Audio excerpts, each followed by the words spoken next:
తెలంగాణలో కాంగ్రెస్ అధికారంలోకి వచ్చినా కరీంనగర్లో మాత్రం పార్టీ కార్యకర్తలు తమ పరిస్థితి మారలేదని తీవ్ర అసంతృప్తి వ్యక్తం చేస్తున్నారు. గుంపుల రాజకీయాలు, నాయకత్వ లోపం మరియు అంతర్గత విభేదాలు పార్టీ పరువును దెబ్బతీశాయని స్థానిక క్యాడర్ ఆరోపిస్తోంది.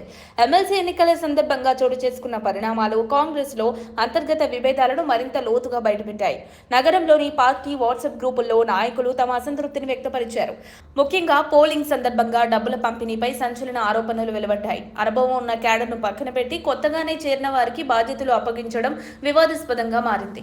కాంగ్రెస్ కార్యకర్తలు వాట్సాప్ గ్రూపుల్లో తమ అసంతృప్తిని ఓపెన్ గా షేర్ చేయడంతో పార్టీ పరువు దారుణంగా దెబ్బతింది.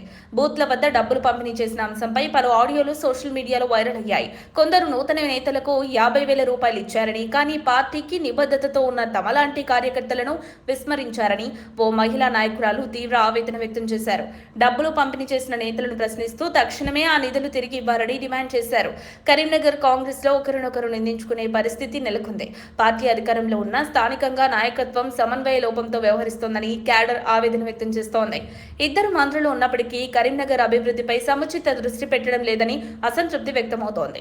ఈ అంతర్గత కలహాలే కరీంనగర్ లో కాంగ్రెస్ బలహీనతకు కారణమని విశ్లేషకులు అభిప్రాయపడుతున్నారు. గుంపుల రాజకీయాలు మానుకుని సమిష్టిగా పనిచేయకపోతే భవిష్యత్తులోనూ పార్టీ పరిస్థితి ఇలాగే కొనసాగే అవకాశం ఉందని పార్టీ క్యాడర్ హెచ్చరిస్తోంది. మరిన్ని అప్డేట్స్ కోసం మా కాయ్ టీవీని సబ్స్క్రైబ్ చేసుకోండి.